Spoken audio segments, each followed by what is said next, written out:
What would you do if the man you trusted most, your best friend, was secretly sleeping with your wife? The glowing screen of my phone at 2 a.m. illuminated a text from a number I didn't recognize. A single, damning photo. It was a hotel keycard, emblazoned with the logo of the Grand Hyatt in downtown Chicago, lying on a rumpled white sheet. Next to it, a man's hand, unmistakably not mine, rested casually. My breath hitched, a cold dread seizing my chest. I knew that hand, I knew that ring, belonged to Mark, my business partner, my confidant. The world tilted. My wife Sarah was supposed to be at a conference in Miami, but the timestamp on the photo was from an hour ago. The location services placed her squarely in the Windy City. The silence in our bedroom was deafening, a stark contrast to the roaring betrayal in my ears.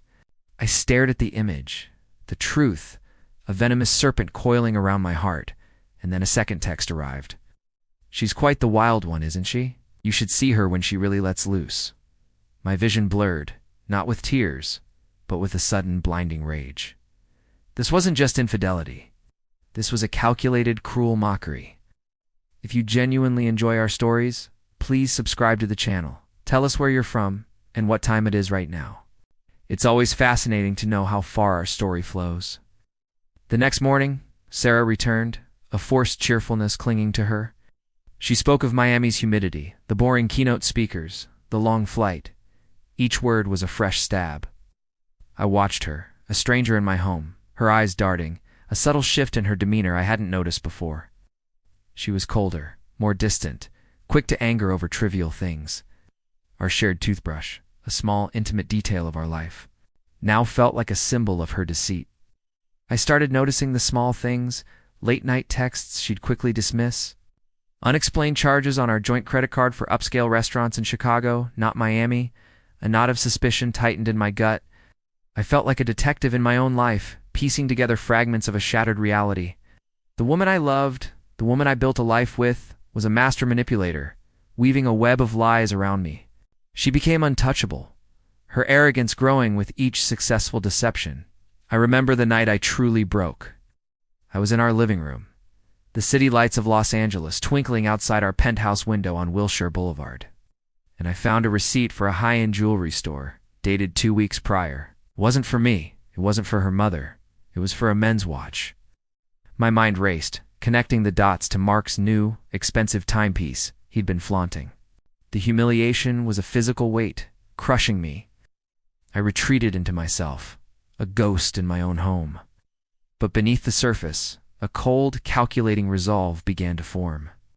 I wouldn't confront her. I wouldn't give her the satisfaction of seeing my pain. Instead, I would dismantle her life, piece by agonizing piece. My secret mission began. I installed discrete cameras in our apartment, focusing on the entrance and common areas. I hired a private investigator, a former LAPD detective named Miller, to track Sarah's movements, when she claimed to be working late or visiting her sister. Miller's reports were clinical, brutal confirmations of my worst fears. Clandestine meetings with Mark at a secluded diner off Santa Monica Boulevard, stolen kisses in a parking garage near the Staples Center. Weekends spent at a luxury Airbnb in Malibu, not with her sick aunt. I meticulously documented everything. Screenshots of texts, copies of receipts, audio recordings from a hidden device in her car.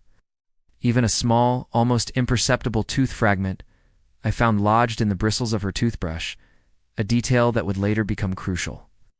I built a fortress of evidence, each piece a nail in her coffin.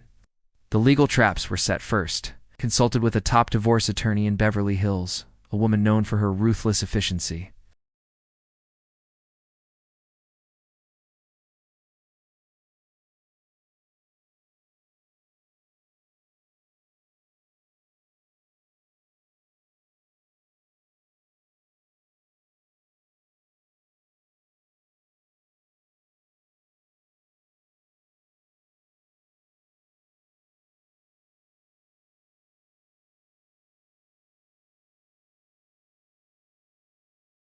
Or new, demanding clients. I leaked carefully curated, non-damaging information to a few key individuals, knowing the gossip mill would do the rest. Mark, too, was not spared. I initiated an internal audit of our company, knowing his shady dealings would surface, exposing his financial impropriety and costing him his career. The public exposure happened on a Tuesday, exactly 1 year after that fateful 2 a.m. text. The divorce papers were served at her office, a high-profile law firm in downtown Dallas, not Los Angeles, where she was on a business trip. Simultaneously, the private investigator's full report was sent to a local gossip blog, anonymized but undeniably about Sarah and Mark. The tooth fragment, analyzed by a forensic dentist, was matched to Mark's dental records, which I had obtained through a carefully orchestrated accident at his dentist's office. The toothbrush, a symbol of our intimacy, became the instrument of her undoing. The story exploded. Her law firm, fearing reputational damage, terminated her contract immediately. Our friends, seeing the irrefutable evidence, turned their backs. Her family, mortified, disowned her.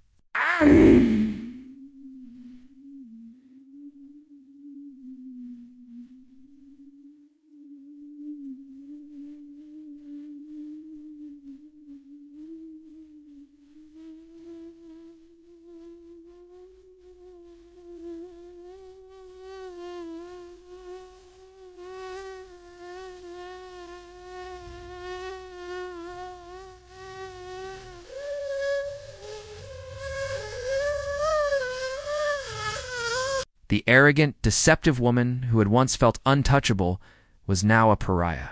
Her social media, once filled with glamorous selfies, became a wasteland of hateful comments. Her phone, once buzzing with illicit texts, now rang only with creditors and angry former colleagues. She tried to fight back, to deny, to spin, but the mountain of evidence I had amassed was insurmountable.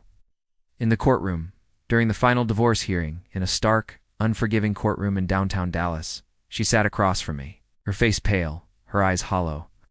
The judge, a stern woman with no patience for deceit, read the final decree. Sarah lost everything: the apartment, the car, her savings, her reputation. She couldn't speak, not a single word. When the judge mentioned the dental records matching the toothbrush in our drawer, the final, undeniable proof of her betrayal, her silence was the most satisfying sound I had ever heard. I saw her once more, months later, on a cold, rainy evening in a desolate parking lot behind a cheap motel in Houston, where she was working as a night clerk. She looked up, her eyes meeting mine for a fleeting second. There was no anger, no defiance, just a profound, chilling emptiness. The silence of her ruin was my only comfort. The end.